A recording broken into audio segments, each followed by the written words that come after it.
Que comece o mimimi!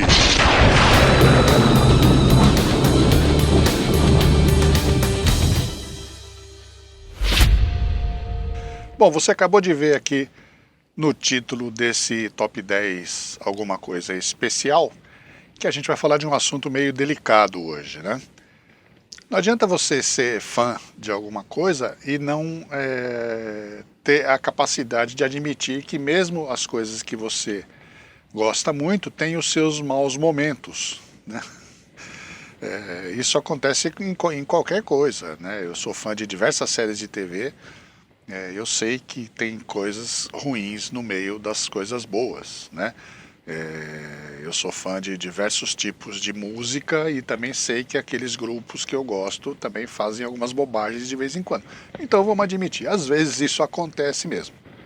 Nesse Top 10 alguma coisa especial, a gente vai falar dos 10 piores episódios de Jornada nas Estrelas, de toda a franquia Jornada nas Estrelas, independente da série.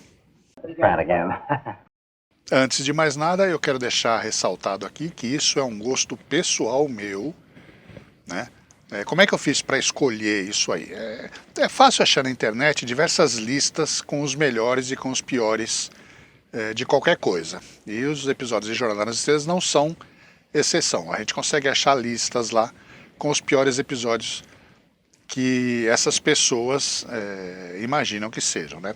Então o que eu fiz? Eu verifiquei diversas listas, fiz uma relação de 20 desses episódios que estavam nessas listas e assisti os 20 episódios para tirar as minhas próprias conclusões. Então, desses 20, eu tirei 10 e olha que alguns foram bem difíceis de assistir, mesmo a gente gostando bastante da série, tem coisas às vezes que não dá para engolir.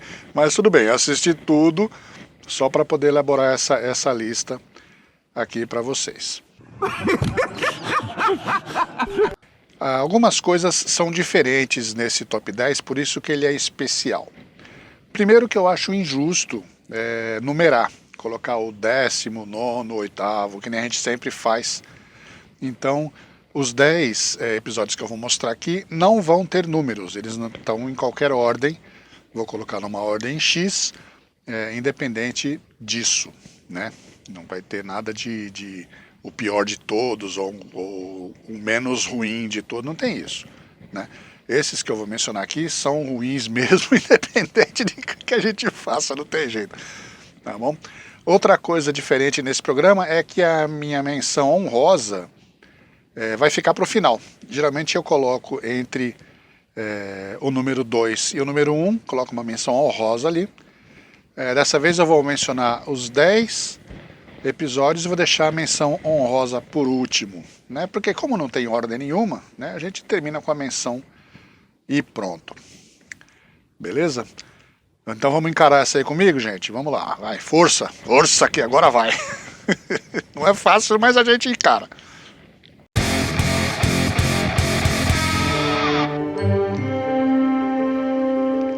Se você acha o Gene Roddenberry um cara evoluído por ter criado um futuro perfeito para a humanidade, essas coisas, é melhor você repensar esse conceito, porque o Gene Roddenberry ele escreveu The Omega Glory, o episódio da série clássica, que é uma metáfora ridícula entre índios americanos e comunistas, e que ainda por cima tem uma citação da Constituição americana, que não se sabe como foi parar a milhares de anos-luz daqui, né? Não tem lá muito a ver ainda, e com uma bandeira americana ainda. Isso aí dói mais a gente saber que isso aí era um dos roteiros que ia ser o piloto da série. Ainda bem que não foi, porque felizmente a série não ia durar tanto, não ia ser tão boa se começasse com esse episódio terrível que é The Omega Glory. A história em si não é o único ponto negativo, porque a atuação dos personagens está muito ruim, né? Tá esquisita, a série parece uma paródia dela mesma, né? É muito estranho a gente ver isso. E o engraçado é que esse episódio foi exibido no Brasil quando a primeira exibição de Jornada na TV Excelsior, lá nos anos 60, e depois nunca mais foi reprisado, né? Da onde imagina-se que os programadores de televisão dos anos 70 e 80 sabiam o que estavam fazendo.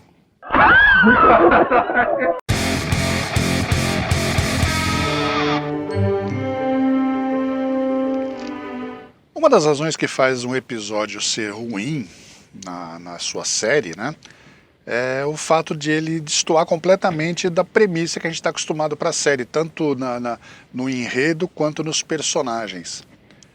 O Sub-Rosa da nova geração é um exemplo típico disso. Ele não cabe em lugar nenhum nessa série, né? A história é que a doutora Crusher vai ela vai participar de um funeral de uma avó dela, num planeta X aí, e acaba encontrando um fantasma que está se apaixonando, fazendo as mulheres da família dela se apaixonarem por ele desde, sei lá, dos anos do século XIX. É meio furada essa história, né? Eu achei bem fraquinha. E a própria Gates McFadden, né, a atriz que faz a Doutora Crusher, ela não gosta de falar desse episódio, ela sabe que o negócio é ruim.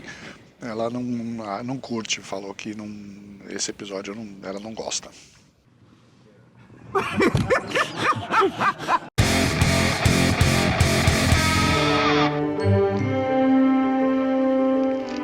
Esse roteiro besta e sem profundidade nenhuma é uma mistura dos episódios Charlie X com Miri e consegue ser pior que os dois. Na verdade, esse episódio não é só ruim, ele é muito irritante. A cantiga das crianças irrita, aquele gesto que elas fazem com a mão irrita, a atuação dos personagens irrita, é tudo muito ruim. E o overacting, né, que todo mundo conhece o William Shatner pelo seu... Ele sempre está um pouco exagerado, ele está particularmente mais exagerado nesse episódio.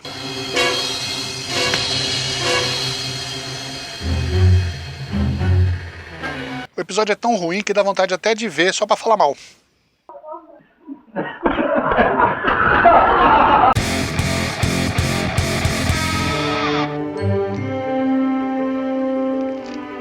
Jornada nas Estrelas Enterprise é uma série infelizmente subestimada. Ela é muito boa, ela vai crescendo em qualidade nas suas temporadas e acabou sendo cancelada no final da sua quarta temporada, diferente daquelas que vieram antes dela, Deep Space e a Voyager e a Next, que duraram 7 temporadas. A Enterprise foi cancelada antes e isso é uma pena.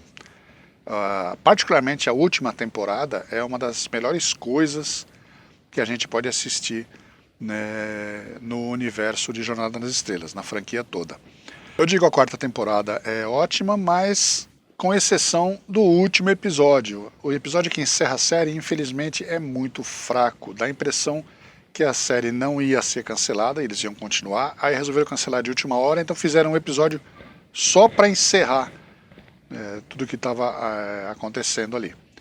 Nesse episódio temos a volta do Riker e da Troi. Eles recriam a última missão da Enterprise NX-01 no holodeck. O Riker queria acompanhar os momentos, né, a última missão da nave, os momentos que antecederam a criação da Federação Unida de Planetas. A ideia é legal, a ideia é interessante, mas ficou tão xoxo, não sei se a realização é ruim ou o roteiro podia ser um pouco mais rebuscado.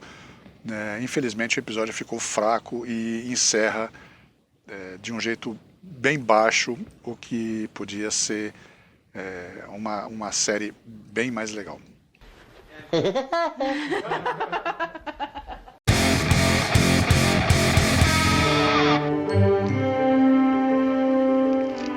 De vez em quando, roteiristas de Hollywood entram em greve, né? Eles também têm esse negócio de entrar em greve. Isso aconteceu no final da segunda temporada da Nova Geração, quando os roteiristas entraram em greve e eles foram obrigados a desenterrar algumas ideias loucas para poder fazer o episódio. O Shades of Grey, né, é um exemplo disso. Sabe aqueles episódios de flashback, que você fica lembrando as coisas que aconteceram? Esse episódio é isso. Só fica lembrando das coisas que aconteceram. O problema é que ele acontece muito cedo na série. No final do segundo ano tinha pouca coisa interessante para mostrar. Se fosse um episódio de flashback no 7º ano, Podia ter bastante coisa legal. Mas no final do segundo, a série ainda estava engatinhando, ainda estava tentando achar o seu rumo, né? E já me fazem um episódio desse de flashback que foi bem fraquinho e é considerado por muita gente um dos piores da nova geração.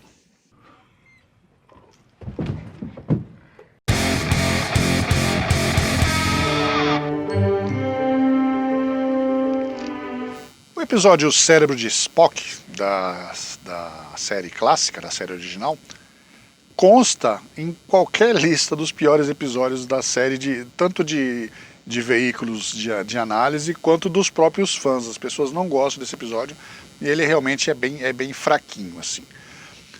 A ideia não é tão ruim, a ideia é até boa. Uma alienígena, no caso, vai lá e rouba o cérebro do Sr. Spock para poder servir de fonte, né, para o computador central da civilização deles, que cuida de tudo no planeta lá. E o cérebro privilegiado do Sr. Spock, ela percebeu na hora que era, né, valia a pena. O problema do episódio bom, começa quando o Dr. McCoy aparece com o corpo do Spock com um controle remoto de 4, 5 botões para poder fazer ele andar, ele virar, né? Isso lembra, sabe o que? Aquele brinquedinho Jamanta comando eletrônico que tinha nos anos 70, que você aperta um botão em cima, o caminhão vai para cá, O Spock é a mesma coisa. O McCoy aperta um botão, outro aqui, ele anda para frente e vai para o lado.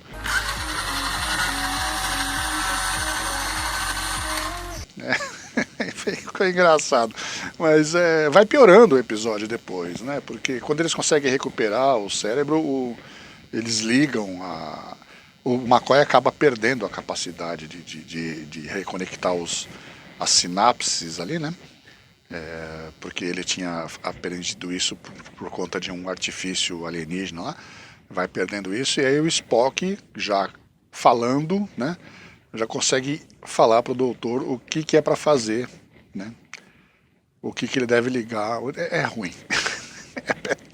É fraco. É fraco. E esse é o primeiro episódio do terceiro ano, primeiro que foi ao ar da terceira temporada da série. A gente sabe que no final da segunda temporada a série era para ser cancelada, né? E aí teve uma enxurrada de cartas lá na NBC pedindo, mais de 1 milhão de cartas, pedindo o retorno da série. Se as pessoas soubessem que o primeiro episódio que ia passar na terceira temporada ia ser o Cérebro do Spock, acho que elas não iam mandar carta nenhuma, ia ficar sem, ia parar na segunda temporada mesmo.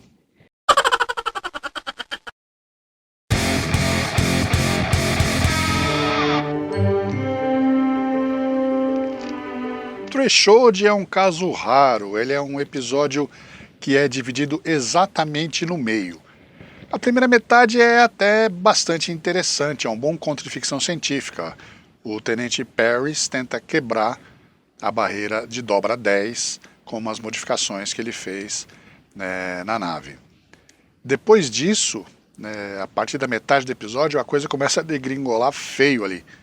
Primeiro ele começa a ter umas mutações naquele estilo A Mosca, lembra que o cara começava a cair as coisas, pedaço, daquele jeito lá. Depois ele rapta a Capitã Janeway e eles, quando são encontrados, os dois são... Eu vou falar.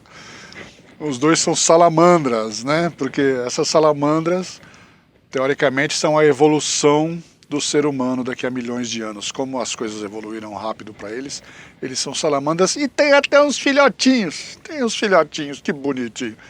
Então tá, então essa podia ir muito bem o episódio se essa segunda metade fosse tratada mais seriamente, mas ela foi suficiente, só esse pedaço foi suficiente para poder estragar o episódio e colocá-lo entre os piores de toda a franquia.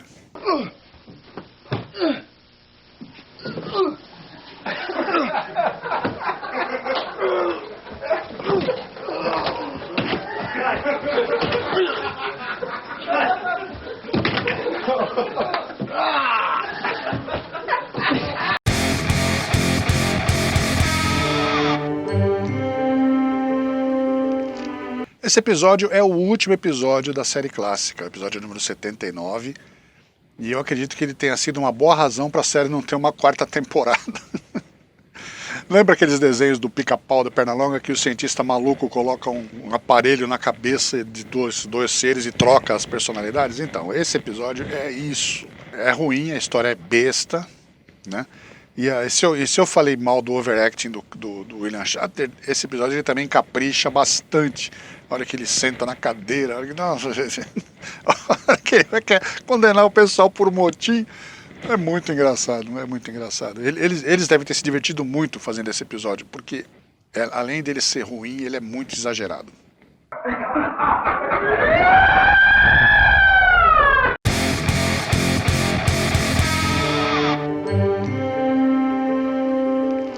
A gente sabe que a primeira temporada da Nova Geração não é lá essas coisas.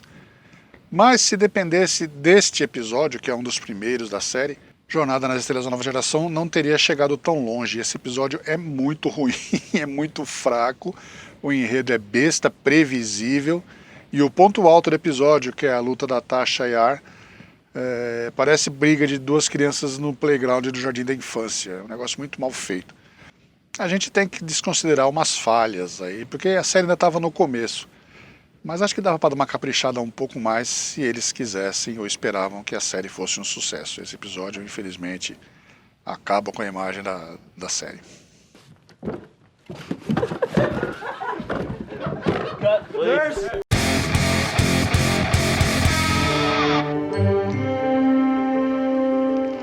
Até uma produção tão séria quanto Deep Space Nine tem os seus momentos ruins, né, vamos dizer assim. Fazer o comandante Sisko e os seus principais oficiais pularem a amarelinha para poder passar de fase num jogo foi uma ideia, como diria a minha avó, ideia de jirico. Né? É uma bobagem. E eles têm que ficar recitando ainda uma cançãozinha lá, uma cantiga. É triste, é muito triste. Esse episódio, para mim, foi um dos que deu mais trabalho de reassistir. Assim. Eu reassisti, eu fui lá, firme e forte. Mas foi difícil, viu? Foi difícil, é muito fraco. Também está lá no começo da série, a gente também, de novo, a gente não pode condenar os produtores por jogar esse negócio lá no começo. Ainda bem que foi no começo, né? Que ainda não tinha mais ou menos um caminho para a série. Então dá para desconsiderar isso. Mas que o episódio é triste, é ruim. É ruim mesmo. Bom, chegamos aqui na menção honrosa para encerrar esse top 10. E eu vou dizer uma coisa para vocês. Eu falei lá no começo que eu fiz uma lista com os 20 piores episódios, segundo outros meios, né, outras listas e tal. Assisti os 20 episódios e escolhi os meus 10, que eu considero piores de todos. De novo eu vou falar, essa é uma opinião minha, eu não perguntei para ninguém da Nova Frota, do pessoal do staff, eu não perguntei para ninguém, eu fiz por minha conta, então a culpa é toda minha, gente. Agora, eu reassisti todos, como eu falei, os 20 episódios, escolhi os 10, mas a menção honrosa eu não consigo assistir de novo.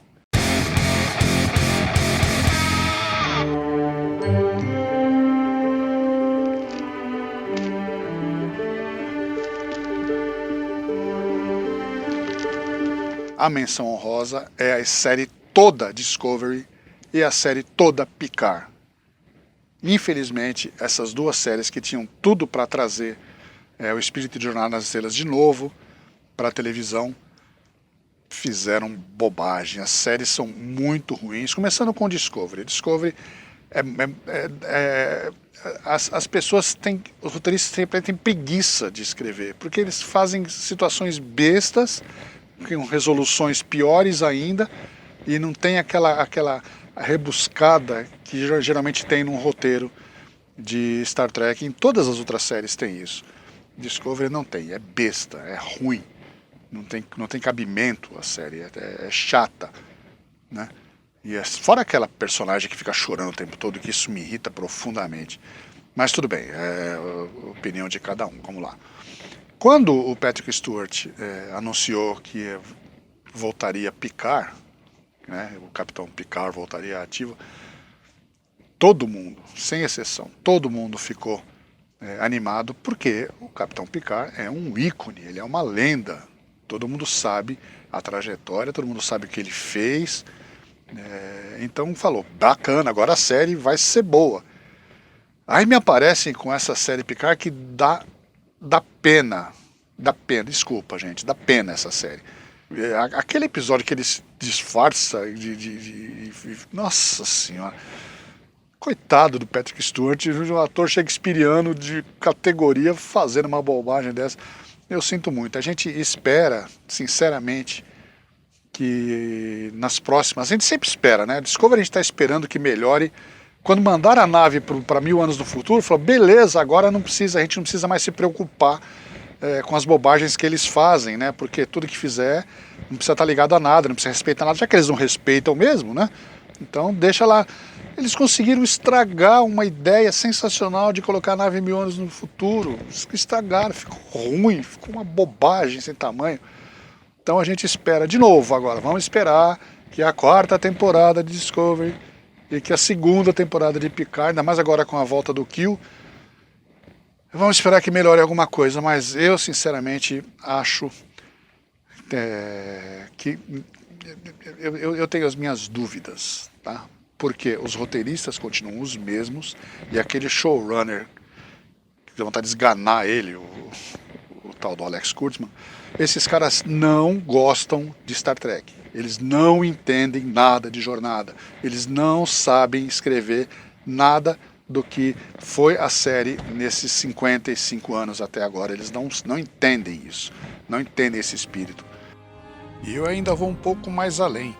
Discovery e Picard não são só Star Trek ruim, eles são ficção científica ruim, eles falham até como entretenimento.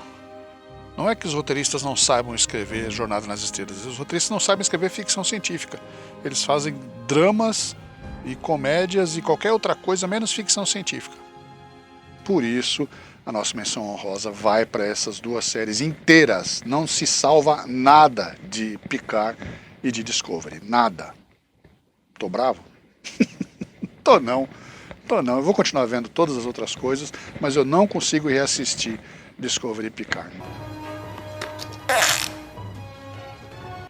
Aí vão falar assim, você gosta só de coisa velha, né? Você é um dinossauro, Tiranossauro Rex, né? A história não é essa. Alguém já viu The Expanse? The Expanse é uma série de ficção científica nova e é excelente, personagens profundos, que tem algo a dizer, que tem algo a fazer, a trama é boa, é bem escrita, sabe? Não é coisa velha só, essa série é muito boa. Por que esses caras não vão escrever para Discovery, né? Eu tenho certeza que a série tem como melhorar, só precisa de boa vontade, só precisa ter alguém que saiba o que fazer. Se você gostou desse top 10, deixa aí o seu like, né? Aquela velha história do YouTube, deixa o seu like, curta, compartilha, essas coisas todas. Se você não gostou, claro, muita gente vai discordar de mim, eu acho isso super natural. De novo eu falo, essa é uma opinião própria minha, eu é que estou achando isso, eu que estou fazendo. Então, você tem todo jeito de escrever aqui e falar, não, isso está errado, eu discordo porque é por causa disso. Né? É só me achar pontos bons em Discovery Picard. Aí fala, não, os efeitos são maravilhosos. Gente, eu vou abrir um parênteses aqui, tá? Eu trabalho com efeitos especiais para cinema e televisão faz quase 30 anos, tá? Eu sei o que um computador é capaz de fazer. Ele é capaz de fazer, hoje em dia, ele é capaz de fazer qualquer coisa. Ele só é limitado pela imaginação do artista que está ali, né? Então, efeitos especiais não são parâmetro para você julgar se uma série ou um filme é bom ou não. Efeitos especiais tá fora. A Jornada nas Estrelas foi conhecido justamente por não ter efeitos especiais, por fazer o máximo com o mínimo de recursos, sabe? Os caras estão querendo inverter essa situação. O efeito especial não convence ninguém. O efeito especial não é garantia de qualidade. Roteiro é garantia de qualidade. E isso, essas séries não têm. E tenho dito. Tá bom, a gente se vê no próximo Top 10 alguma coisa. Eu vou voltar aqui para falar bem ou mal de alguma coisa. Então a gente se vê em breve. Um abraço, gente.